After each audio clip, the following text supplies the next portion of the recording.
Hello दोस्तों, good morning. तो question बना जा तोहनी के।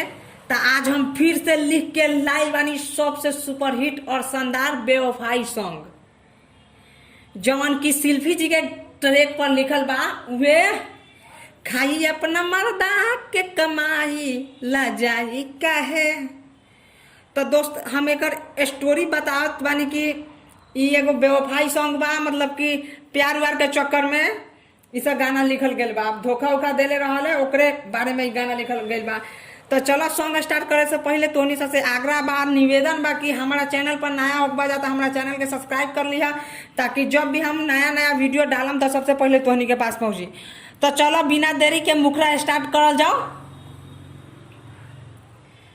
बाबू सोना कही के हम के पटैले रे, चुपे चोरी शादी कैले दिलावा दुखैले रे।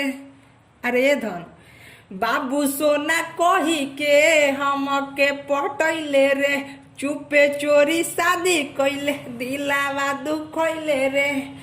कौन कसूर रहे हमसे तू काहे छिपाई गईले। भइल शादी ससुरा में जाई भुलाई गईले। भइल शादी ससुरा में जाई भुलाई गईले। तो दोस्त हमार मुखरा लिखल कैसन लागल तोहनी के तैका कमेंट करके जरूर बताइया। तो चला अंतरा के पास।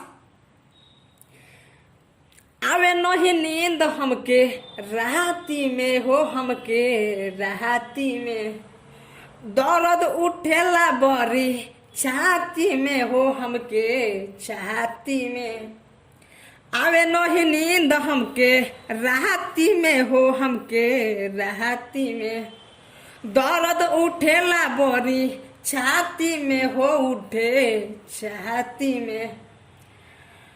कहस बार हमसे तू काहे पराई भइले। भइल शादी ससुरा में जाई भुलाई गईले। अरे भइल शादी ससुरा में जाई भुलाई गईले। तो चला नाम अंतरा देखल जाओ। जहर माहुर खाई मोहरब हो, हम मोहरब हो। जरा लोग के बाते प्यार करब हो, हम करब हो। जहर माहुर खाई मोहरब हो, हम मरब हो। जरा लोग के बादे प्यार करब हो, हम करब हो। शंभू समर साथे मुकेश के काहे रुलाई गईले। भइल शादी ससुरा में जाई भुलाई गईले।